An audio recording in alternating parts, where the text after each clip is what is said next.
오늘 세 번째 여러분을 뵙네요. 여러분 또 자주 이렇게 뵈니까 굉장히 이제 낯설지 않고 아직까지 여러분 마스크를 거의 다 쓰셔서 얼굴을 제가 뭐 제대로 다 보지 못합니다만 그저 여러분 또 한 분 한 분 굉장히 친근감이 느껴지는 교회가 된 것 같은 생각이 듭니다. 어제 저녁 저희 포천에는 뭐 뉴스를 보셔서 알지만 우박이 막 엄청 떨어지고 폭우가 쏟아졌는데 목사님 말씀 들으니까 오늘은 여기가 또 그렇게 비가 왔었다 그런 얘기를 하시더군요. 6월은 호국의 달 이렇게 말씀하죠. 6월은 우리 민족의 큰 비극인 6.25가 있었고 또 나라를 위해서 희생하신 분들을 추모하는 현충일이 있는 달입니다. 그래서 대한민국 국민으로서 언제나 조국을 사랑하는 그런 마음을 가져야 되겠습니다만 특히 6월 한 달만이라도 조국을 이렇게 좀 아끼고 사랑하는 그런 마음을 가져야 되지 않겠나 싶은 그런 그 생각을 가져봅니다. 오늘 본문 역대하 14장 서두에는 평안하니라 평안을 누리니라 평안을 주셨으므로 평안하여 우리 중에 평안을 주셨느니라 등 평안이라고 하는 단어가 무려 5번이나 등장하는 것을 볼 수가 있습니다. 사실 그 당시 유다 나라는 종교적이라든가 또는 정치적으로 볼 때 평안과는 거리가 사실은 먼 그런 상황이었습니다. 그 당시 상황에 대해서 성경은 이렇게 설명을 하고 있어요. 역대하 15장 3절에 이스라엘에는 참신이 없고 가르치는 제사장도 없고 율법도 없은 지가 이제 오래였으나 이렇게 말합니다. 그러니까 이스라엘이 영적으로 하나님을 떠나 있었고 또 이스라엘은 참신이 없었다. 하나님이 없었다는 거예요.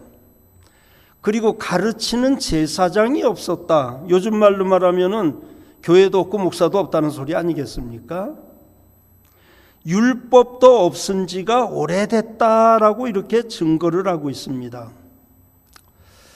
성경에는 사사시대에 대한 이야기를 이렇게 표현을 하고 있는데요.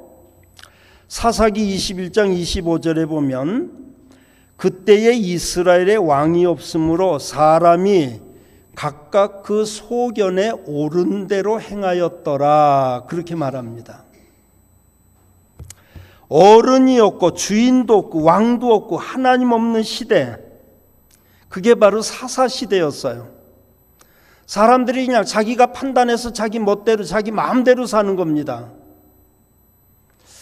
근데 요즘 세상 돌아가는 걸 보면 꼭 지금 시대가 사사시대 같다라는 생각이 들 때가 있어요. 요즘 뭐 사람들 사는 게 막무가내 아닙니까? 뭐 법이 있습니까? 뭐가 있습니까? 완전히 그냥 막 나가는 세상이 돼버린 이런 그 모습들을 보면서 그 당시가 그랬고 아사왕이 정치하던 때에 그 당시 유다 나라의 그 상황이 그렇게 썩 좋지 않았다라고 하는 것을 우리에게 말씀을 해주는 거죠. 역대하 15장 5절 6절 그때 온 땅의 모든 주민이 다 크게 요란하여 사람이 출입이 평안하지 못하며 이 나라와 저 나라가 서로 치고 이 성읍이 저 성읍과 또한 그러하여 피차 상한 바 되었나니 이는 하나님이 여러 고난으로 요란하게 하셨습니다 이렇게 말합니다. 근데 이 말씀을 메시지라고 하는 조금 쉽게 번역된 성경이 있는데 그 메시지 성경은 이렇게 번역을 했어요.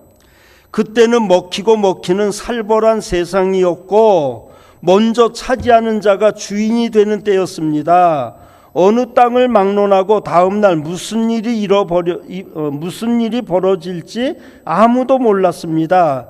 나라가 나라를 치고 성읍이 성읍을 쳤습니다. 하나님께서 그들에게 온갖 고난을 풀어 놓으셨습니다. 이렇게 말합니다. 먼저 읽은 말씀에서 출입이 편하지 못했다. 이 한마디 그 속에 들어가 있는 뜻이 얼마나 많은 생각을 하게 합니까? 하나님은 우리의 출입을 지켜주시는 분이시다. 우리는 시편에서 늘 그 말씀을 자주 읽죠. 하나님이 저와 여러분의 출입을 지켜주셔서 지금까지 그나마 살고 있는 거 아닙니까? 그런데 그 시대는 어떤 시대였다고요? 사람이 출입이 편하지 않았다. 이렇게 말합니다. 하나님은 우리의 출입을 지켜주신 하나님이십니다. 그런데 그 하나님과 멀어지니 자연 모두가 요란하고 모두가 출입이 편하지 못한 삶을 살 수밖에 없었다는 겁니다. 쉼없는 전쟁과 전쟁의 소문으로 내일이 안 보이는 안개 전국 같은 현실이 여러 고난으로 마음이 상할 대로 상하고 지쳐있던 때가 바로 그 시대였어요. 게다가 절대 권력과 영향력을 발휘했던 아사왕의 할머니 이 마아가라고 하는 태우가 그 당시 아세라라고 하는 목상을 숭배하는 우상 숭배자로서 그 당시 많은 아세라 선지자들을 보호하고 그들의 뒷배가 돼가지고 온 나라의 우상이 막 천지에 이렇게 참 널리도록 그런 그 정책을 그 어머니 태우가 그렇게 했던 것이죠. 그런데 하나님께서는 그런 상황 속에서도 불구하고 그 백성에게 평안을 주셨다라고 하는 겁니다.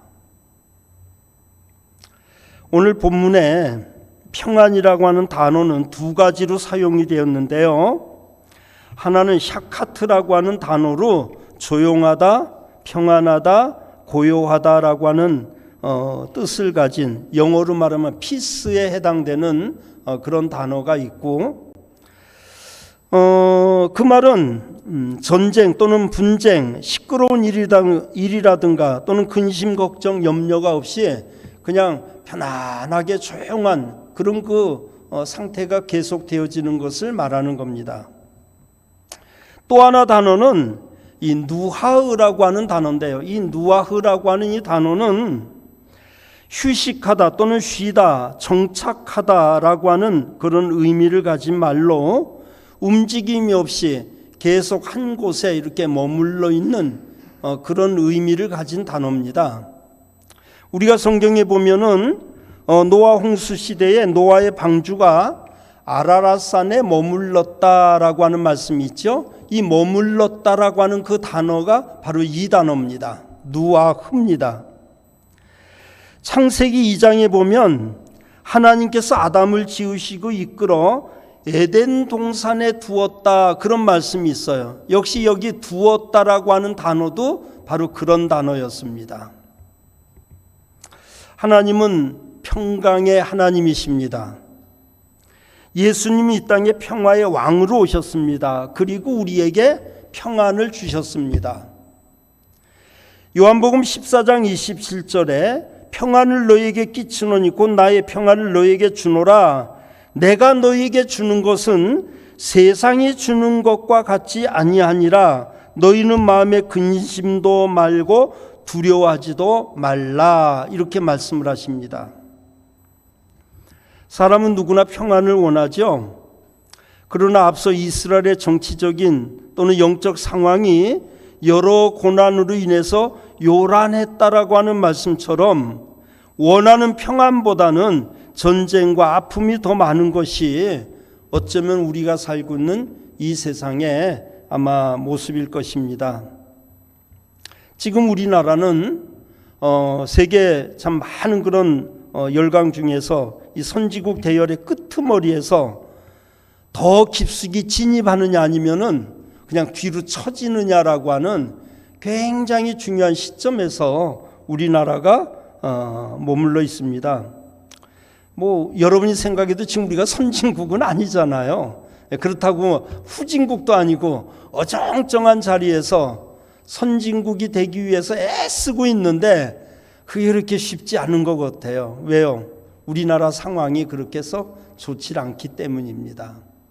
전쟁의 소식은 끊임없이 굉장히 드리워져 있고, 그리고 중국 또는 뭐 러시아 이런 열강 속에 다 그냥 중간에서 이는 치봐야 되고 저는 치봐야 되고, 옛날에 뭐 사극에 보면은 우리나라가 그냥 그 열강국에 조공을 바치고 왕 하나 세우는 것도 중국의 그냥 그 옛날 뭐 그런 큰 나라의 허락을 받아야 될 정도로 그런 시대도 있었습니다만, 뭐 지금은 그렇지 않다고 할지라도 여러 가지 그들의 눈치를 봐야 되는 그런 모습들이 지금 우리에게 있지 않습니까? 그래서 사실은 정말 하나님이 주시는 평안이 그 어느 때보다도 필요한 때가 어쩌면 지금이라고 생각이 되어집니다. 아사왕이 정치하던 그 시대, 환경적으로는 볼 때는 분명히 평안과는 거리가 먼 그런 시대였음에도 불구하고 하나님께서 평안을 아사와 그 국민에게 주셨다라고 하는 말씀처럼 우리 대한민국에도 하나님께서 평안을 주시는 그런 복된 은혜가 있기를 주의 이름으로 축원합니다. 성경 말씀처럼 내가 주는 평안은 사람이 주는 것과 같지 않다라고 했는데, 하나님이 주시는 평안이야말로 진정한 평안임을 우리가 기억하면서 오늘 그 하나님이 주시는 그런 은혜와 사랑을 우리 모두가 누릴 수 있기를 다시 한번 주의 이름으로 축원합니다. 오늘 본문 말씀에서 우리는 하나님이 아사왕과 그 백성에게 평안을 주셨다는 분명한 메시지를 보게 되는데요. 오늘 본문을 중심해서 평안한 나라 이런 제목을 가지고 그 백성이 이렇게 유다 민족이 이 평안을 누릴 수 있었던 배경에 대한 말씀을 몇 가지로 생각을 해보려고 합니다. 첫째는 예루살렘과 유다의 우상을 없앤 것이 바로 이 평안이 주어진 힘이 되었다라고 하는 겁니다. 자, 3절 말씀에 이방 제단과 산당을 없애고 그 주상을 깨트리며 아세라 상을 찢고 또 유다 모든 성읍에서 산당과 태양신을 없앴다, 이렇게 말씀을 합니다. 여러분, 하나님과 우상은 함께 공존할 수가 없습니다. 우상을 숭배하는 나라 또는 우상을 섬기는 개인이나 가정, 결코 하나님이 주시는 평안을 누릴 수가 없습니다. 내 속에 우상이 있는 동안에는 하나님의 평안이 깃들일 자리가 없다는 얘기예요. 에덴 동산에서 인간과 하나님의 관계는 아주 말 그대로 평안의 관계였습니다. 그런데 인간이 범죄하고 나서 그 관계가 깨져버리고 말았어요. 에덴 동산에서 주신 하나님의 그 모든 은혜와 복을 결국 그들은 누리지 못하고 거기에서 추방될 수밖에 없었습니다. 범죄한 인간, 특히 인간이 우상을 숭배하게 되면 하나님과 영적 교제가 깨어진다고 하는 것을 잊어서는 안 될 것입니다. 그래서 하나님과 인간 사이에 간격이 생기고 담이 세워져서 하나님과 우리 사이에 큰 이제 간격이 나타나가지고 하나님께 마음대로 갈 수도 올 수도 없는 그런 환경이 주어지고 마는 것이죠. 출애굽기 32장에 보면은요, 19절에 진에 가까이 이르러 송아지와 그 춤추는 것을 보고 대노하여 손에서 그 판들을 산 아래로 던져 깨트리니라, 이런 말씀이 있습니다. 이 말씀은 모세가 하나님의 십계명을 받기 위해서 시내산에 올라갔죠. 40일을 금식을 하시고 그리고 거기에서 하나님이 주시는 계명을 돌판에다가 새겨주신 것을 저가 이렇게 안고 이제 그 백성에게 내려오고 있었어요. 그런데 모세가 산에 가더니 40일 동안 소식이 없으니까 그 밑에 있는 백성들 중에서 아론을 충동해가지고, 야, 모세가 아무래도 죽은 것 같다. 이제 우리를 인도할 신을 우리가 만들어야 되겠다. 이래가지고 그들이 그냥 금덩어리 이런 것들을 다 모아가지고 불에다 구워서 만든 게 금송아지를 만들었어요. 그리고 금송아지 하나를 딱 만들어 놓고 봐라, 이게 우리를 이집트에서 인도해낸 신이다. 그동안 하나님 우리가 못 봤는데 너희들 봐라, 이게 우리 하나님이다. 그리고 그 금송아지 앞에서 온 백성들이 춤을 추고 경배하고 음란을 행하고 저들이 정말 차마 하나님의 백성으로 살 수 없는 죄들을 짓고 있었어요.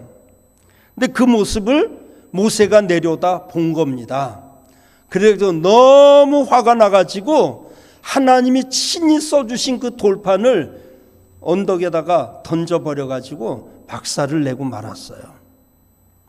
여러분, 성경을 보시면 알지만 모세가 하나님이 직접 써주신 그 계명을 던져버려서 깨트렸다고 그래가지고 하나님이 모세에게 벌을 주거나 책망한 적이 없습니다. 여기는 중요한 의미가 있어요. 왜 모세가 하나님이 주신 그 중요한 계명을 그 백성들에게 전하라고 하신 그 10계명 돌판을 깨트렸을까요? 여러분, 그 계명은 하나님이 그 백성에게 주신 언약이고 축복이고 약속입니다. 그 계명들을 살면 그 백성들이 장차 가나안 땅에 들어가서 받을 복이 무엇인지를 알 수 있도록 해주신 것이 그 계명이거든요. 근데 그거를 깨뜨려 버렸어요. 왜요? 우상 숭배자들에게는 하나님의 약속, 하나님의 언약, 하나님의 축복이 도달할 수 없다는 것을 보여준 사건입니다. 여러분, 우리 하나님께서는 우리에게 얼마나 많은 은혜와 복을 지금도 계속 주시려고 하겠어요. 그런데 우리 속에 우상이 자리 잡고 있는 한 하나님과의 모든 약속, 하나님의 언약, 하나님의 축복은 중간에서 다 깨지고 맙니다.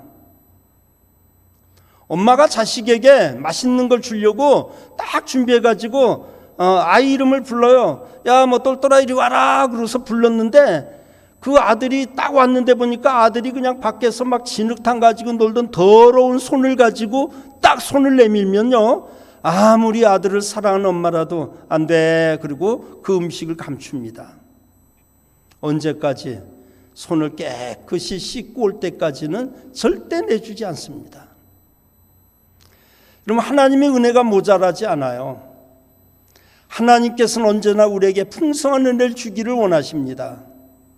그런데 내 속에 우상이 있고 내 속에 죄가 있고 내 속에 교만함이 있고 내 속에 하나님께 갈 수 있는 그런 은혜와 사랑이 모자랄 때는 하나님께서는 여지없이 우리와 하나님 사이를 갈라놓을 수밖에 없다는 겁니다. 여러분이 생각할 때 우리야 뭐 금송아지를 집에 놓은 것도 아니고 섬기지 않으니까 우리가 우상 숭배하고는 상관이 없다, 혹시 그렇게 생각하셨나요? 성경에서 우상에 대한 이야기를 이렇게 말합니다. 골로새서 3장 5절. 그러므로 땅에 있는 지체를 죽이라. 곧 음란과 부정과 사욕과 악한 정욕과 탐심이니 탐심은 우상 숭배니라 그랬습니다. 탐심이 뭔 줄 아시죠? 탐하는 마음. 내가 가진 것보다 다른 사람 거를 더 탐하고 지금 있는 것에 만족하지 못하고 더 큰 걸 요구를 하고, 우리가 이 땅에 살면서 솔직히 탐심을 안 가지고 사는 때가 언제 있겠어요? 근데 성경은 말하기를 탐심은 우상 숭배니라 라고 말합니다. 내 속에 교만함이 있을 때, 탐심이 있을 때, 음란한 마음이 있을 때, 내 속에 어떤 세상적인 그런 사치와 향락이 내 자리를 잡고 있게 되어지면 하나님께서는 우리에게 은혜를 주시고 싶어도 은혜를 줄 수 없다고 하는 사실을 여러분 꼭 잊어서는 안 될 겁니다. 하나님과 나 사이를 이간질하고 막는 모든 것들이 우상임을 여러분 꼭 기억해 주세요. 인간에게 진정한 복과 평화는 하나님이 주신다는 것을 여러분 꼭 기억해 주시기를 바랍니다.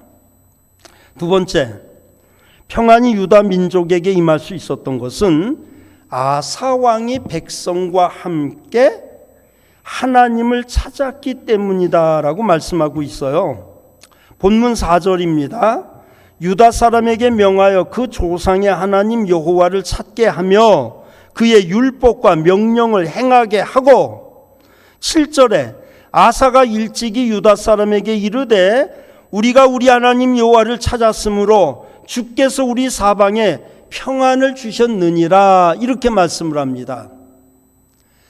그 백성에게 평안이 온 이유, 평안을 하나님께서 주신 이유 중에 하나가 그들이 하나님을 찾았다는 거예요. 15장에 보니까 하나님의 영이 오데세 아들 아사랴라고 하는 선지자에게 임했다라고 말합니다. 이 아사랴라고 하는 선지자는 어떤 선지자인지 저도 잘 모릅니다. 왜냐하면 성경에 여기에 딱 한 번 나오는 사람입니다. 역대하 15장 2절, 저가 나가서 아사를 맞아 이르되 아사와 및 유다와 베냐민의 무리들아, 내 말을 들으라. 너희가 여호와와 함께하면 여호와께서 너희와 함께 하실지라. 너희가 만일 저를 찾으면 저가 너희의 만난 바 되시려니와 너희가 만일 저를 버리면 나도 너희를 버리시리라, 이렇게 말합니다. 우리가 하나님을 찾으면 하나님이 만나 주시겠대요. 근데 우리가 하나님을 거역하고 하나님 싫어 그러고 외면하면 하나님도 우리를 외면하신다는 거예요. 예레미야 29장 13절, 너희가 전심으로 나를 찾고 찾으면 나를 만나리라 그랬고요. 아모스 5장 4절에 여호와께서 이스라엘 족속에게 이르시기를 너희는 나를 찾으라, 그리하면 살리라, 이렇게 말씀을 합니다. 대다수 인간에게 일어나는 모든 비극은 하나님을 찾지 않는 데서 비롯된다는 사실을 여러분 꼭 기억해 주세요. 근데 아사 왕은 어떻게 했다고요? 하나님을 힘과 뜻을 다해서 찾았다는 겁니다. 역대하 15장 12절, 또 마음을 다하고 성품을 다하여 열조의 하나님 여호와를 찾기로 언약하고 무릇 이스라엘 하나님 여호와를 찾지 아니하는 자는 대소남녀를 물어나고 죽이는 것이 마땅하다. 이런 아사가 그 자신이 하나님을 찾는 것뿐만 아니라 백성 중에서 하나님을 찾지 않는 사람이 있다면은 그 사람은 사형죄에 당한다라고 선언을 해버린 겁니다. 하나님을 찾지 않는다고는 그 자체가 사실은 사망입니다. 오늘 저와 여러분의 마음속에 하나님의 성령께서 하나님을 찾을 수 있는 그러한 영을 우리에게 허락해 주셔서 우리가 하나님을 찾을 수 있다는 것이 그게 복입니다. 여러분이 하나님을 보고 싶어 하시죠? 하나님 내 속에 모시고 싶어 하시죠? 여러분이 언젠가 죽으면 하나님 앞에 꼭 가야 되겠다, 그런 마음을 갖고 사시죠? 날마다 그분을 찾고자 하는 마음, 그런 마음을 누가 주셨느냐? 하나님이 주셨다는 거예요. 그런 마음이 내게 있다는 것이 복이라고 하는 사실을 여러분 꼭 기억해 주세요. 역대하 15장 15절에서도요, 온 유다가 이 맹세를 기뻐한지라. 무리가 마음을 다하여 맹세하고 뜻을 다하여 여호와를 찾았으므로 여호와께서 그들을 만나 주시고 그들의 사방에 평안을 주셨다라고 말씀합니다. 여러분, 대한민국 잘 되기를 바라시나요? 다른 거 없어요. 우리가 하나님을 찾으면 됩니다. 우리가 하나님을 찾고 찾으면 하나님 우리를 만나 주시고, 그분이 우리를 만나 주시면 주시는 선물이 평안이라고 하는, 안정이라고 하는, 기쁨이라고 하는 그 복을 우리에게 주시는 것입니다. 미국이 필요하죠. 미국이 우리에게 평안을 주는 건 아닙니다. 옛날에는 우리의 적이었지만 일본도 우리에겐 필요한 나라입니다. 그러나 일본이 결코 우리에게 평안을 주는 게 아닙니다.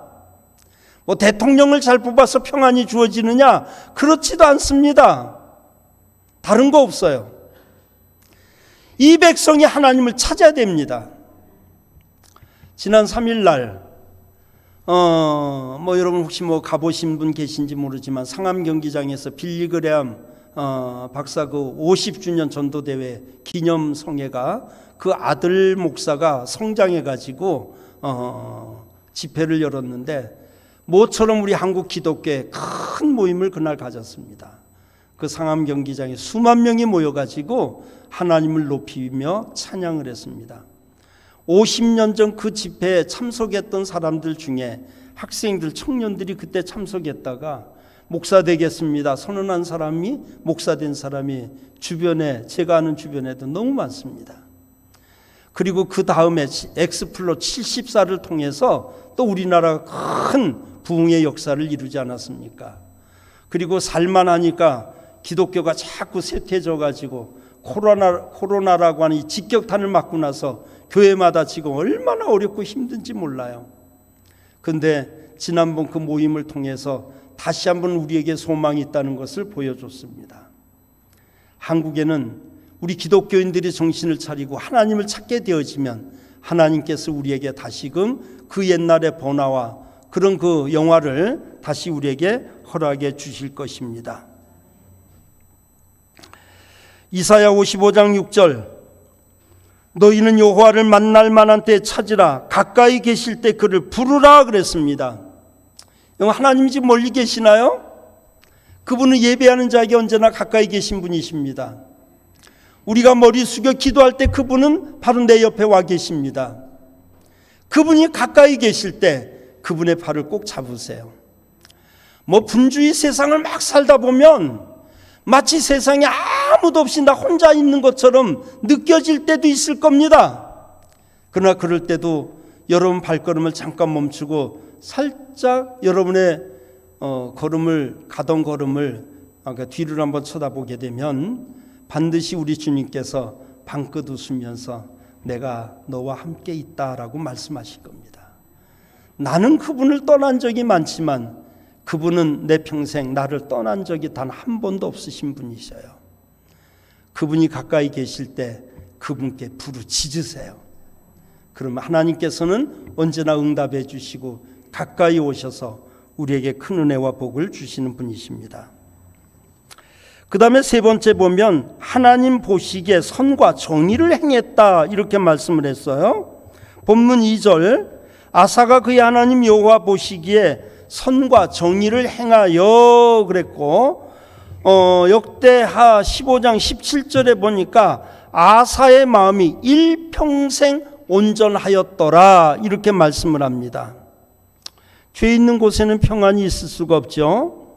그러나 왕이 정신을 차리고 바르게 정치하니까 그 백성에게 평안이라고 하는 선물이 주어졌습니다. 하나님은 선지자를 통해서 아사 왕에게 이렇게 격려를 합니다. 역대하 15장 7절, 그런즉 너희는 강하게 하라, 손이 약하지 않게 하라, 너희 행위에는 상급이 있다라고 말씀합니다. 그 결과가 뭐였을까요? 15장 9절에 보니까 또 유다와 베냐민 무리를 모으고 에브라임과 므낫세와 시므온 가운데 나와서 저희 중에 우고하는 자를 모았으니 이는 이스라엘 사람들이 아사의 하나님 여호와께서 그와 함께 하심을 보고 아사에게로 돌아오는 자가 많았다라고 이렇게 말씀을 합니다. 그 당시 이스라엘은 남과 북이 갈려가지고 백성이 이렇게 나뉘어졌었죠. 근데 아사가 바른 정치를 하니까 하나님께서 흩어졌던 그 백성들을 모아주시더라라고 하는 겁니다. 최근에 이렇게 탈북민들이 우리나라 이렇게 들어온다고 하는 그런 이야기를 뉴스에서 봤습니다. 우리나라가 그래도 정치가 안정이 되어지고 경제적으로 살만하고 여유가 생기니까 그 소식을 어떻게 듣고 북한에 있는 동포들이 남한으로 오려고 하는 거 아니겠어요? 그냥 남한에 가니까 거지가 득실거리고 그냥 도둑놈들이 그냥 활개치고 이런 소문이 쫙 나버리면은 누가 오겠어요? 대한민국이 잘 사될 이유가 바로 여기 있습니다. 우리 믿는 하나님의 백성이 정말 애국자가 되어지고 믿음을 가지고 하나님을 찾고 그분의 말씀을 따라 준행하고 살게 되어지면 하나님은 자동적으로 이 민족에게 평안이라고 하는 선물을 주시는 것이고 그 선물을 가진 이 민족을 온 세계가 바라보면서 코리아 드림이라고 그러죠. 한국을 사모하고 그리운 마음을 가지고 한국을 바라볼 게 아닙니까? 우리나라가 그런 나라가 돼야 되지 않겠습니까? 선진국 저 끄트머리에서 그냥 맨날 그냥 그러는 것이 아니라 이제는 가운데로 쑥 진입을 해서 10대 무슨 경제 대국이 아니라 5대 안으로 들어가고 3대 안으로 들어가서 온 세계 대한민국이 얼마나 복받은 민족인지를 보여주는 그런 은혜와 복이 분명히 우리에게 있어야 될 것입니다. 여기 중요한 단어가 있어요. 아사의 하나님 여호와께서 그와 함께 하심을 보았다, 이런 말씀입니다. 아사의 하나님 여호와께서 그와 함께 하심을 보았다. 누가 봤어요? 모든 백성들이 본 거예요. 아사 왕을 보니까 옛날에는 왕만 보였는데 이제는 아사 왕이 하나님과 함께하는 것이 모든 사람에게 느껴졌고 보여졌다는 겁니다. 전에는 아사 왕만 보였는데 이제는 그 아사 왕과 함께하는 하나님이 보이기 시작했다는 것이죠. 여러분 옆에 분에게 한번 덕담을 할까요? 옆에 계신 분 이름 직분을 부르시면서 아무개 집사님 혹은 아무개 권사님을 보니까 하나님을 본 것 같습니다. 우리 한번 그렇게 봅시다. 시작.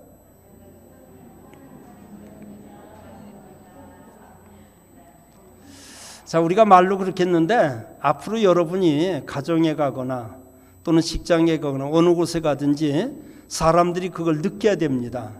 아이고 저 아무개를 보니까 하나님이 보여. 그렇게 해야 돼요. 여러분 성경에 보면은 옛날에 이삭이라고 하는 사람이 그런 삶을 살았습니다. 이삭이 그랄이라고 하는 그런 땅에 가서 거할 때 뭐 여러 가지 우여곡절 많은 어려움들이 있었어요. 사람들이 막 방해하고 우물을 막고 굉장히 못되게 굴었습니다. 그런데 사람들이 아무리 이삭을 괴롭혀도 이삭이 전혀 반응을 하지 않고 그냥 뭐 우물 메꾸면 또 다른 데 가서 우물 파고 그럼 또 우물이 터지고 이러니까 그만 그 그랄의 왕이 말이죠. 그만 두려움이 생겼어요. 그래서 성경에 보면 이런 말씀이 나옵니다. 그들이 가로되 창세기 26장 28절 그들이 가로되 여호와께서 너와 함께 하심을 우리가 분명히 보았으므로 우리의 사이 곧 우리와 너의 사이에 맹세를 세워 너와 계약을 맺으리라 말하였노라. 이렇게 말합니다. 아비멜렉 왕이 그랄라 아비멜렉 왕이 자기 친구 아우산하고 그 다음에 군대 장관 비고를 데리고 와서 한 말이었어요. 야, 그동안 뭐 참 우리가 서로 이렇게 불편하게 지냈는데 내가 보니까 하나님이 너와 함께하는 걸 우리가 분명히 봤다. 그러면서 이제 우리 서로 공격하지 말고 평화조약을 맺자, 이렇게 말하는 겁니다. 여러분 우리 대한민국 하나님이 복 주시는 나라가 되어지게 되면요, 주변에 뭐 러시아라든가 중국, 일본 이 강대국들이 우리나라 함부로 건들지 못합니다. 뭘 보여줘야 돼요? 하나님이 대한민국과 함께하다고 하는 것을 분명히 보여주면 한국 건들기만 하면 우리가 손해다, 이런 생각을 갖도록 해야 돼요. 다행히 하나님께서는 우리 민족에게 일찌감치 신앙 고백하는 그런 기회를 주셔가지고 우리는 아주 뭐 어렸을 때부터 애국가를 불렀잖아요. 그 애국가 가사 중에 뭐가 있어요? 하나님이 보호하사 우리나라 만세. 예수 믿는 사람 안 믿는 사람 믿음이 있든 없든 상관없이 우리는 어려서부터 콧질질 흘리면서도 하나님이 보호하사 우리나라 만세. 언제까지? 백두산이 다 달아 없어질 때까지, 저 동해 바닷물이 다 말라서 그냥 갯벌이 될 때까지 하나님이 우리를 보호한다고 고백을 했잖아요. 여러분 그 고백대로 되기를 주의 이름으로 축원합니다. 그래서 우리 대한민국이 하나님이 지키시는 나라, 하나님이 함께 하시는 나라가 되어지는 것을 보여줘야 돼요. 다른 거 없어요. 여러분 한 사람 한 사람이 하나님을 섬기고 하나님과 가까이 하고 하나님의 말씀을 따라 순종하고 살게 되어지면 하나님이 여러분과 딱 같이 계셔가지고 골리앗과 싸울 때 다윗이 한 이야기가 있었지요. 너는 칼과 단창을 가지고 나오는데 나는 만군의 여호와 이름으로 내게 나간다. 하나님이 딱 그 옆에 붙어 있으니까 골리앗이 생각할 때는 내가 애하고 싸우는 거지라고 생각을 했지만 착각이에요. 처음부터 그 싸움은 골리앗에게 불리한 거였어요. 왜요? 다윗만 봤지 다윗 옆에 있는 하나님을 못 봤다는 겁니다. 사랑하는 여러분, 우리 배동교회 성도 여러분, 하나님이 여러분과 함께 하심을 믿으시기를 바랍니다. 그리고 이제 금년 이제 절반 이렇게 살 지냈는데 또 후반기에 들어서서도 여러분이 하나님의 은혜 가운데 내가 하나님과 동행한다고 하는 것을 많은 사람들에게 보여주면서 승리하여 우리 대한민국 하나님 은혜 가운데 복받는 그런 나라 되도록 힘씁시다. 잃어버린 영혼을 저와 여러분이 하나님과 함께할 때 하나님께서는 돌아오도록 도와주십니다. 전쟁을 그치게 하시고 사방에 평안을 주실 겁니다. 뭐 남북이 통일되는 거 정치 잘해서 통일될 수 없어요. 복음 통일, 하나님께서 저 민족을 복음으로 무너뜨려야 됩니다. 복음을 가지고 로마를 정복하게 하셨듯이 저 북한 땅도 복음으로 무너지게 하셔서 저 죽기 전에 제가 태어난 고향 땅에 한번 갈 수 있도록 여러분 기도 많이 해주세요. 여러분 중에도 실향민이 계시겠습니다만 우리 인간의 생각으로는 전혀 불가능할 것 같지만 하나님이 하시면 하십니다. 하실 수 있어요. 그 하나님 은혜 가운데 우리 복받는 귀한 삶이 있어지길 바라고요. 아사라고 하는 훌륭한 왕이 통치하는 동안 그 백성이 평안했다 그랬는데 하나님께서 우리 대한민국에도 좋은 지도자를 끊임없이 세우게 하셔서 복받는 민족, 복받는 나라 되어지기를 다시 한번 주의 이름으로 축원합니다.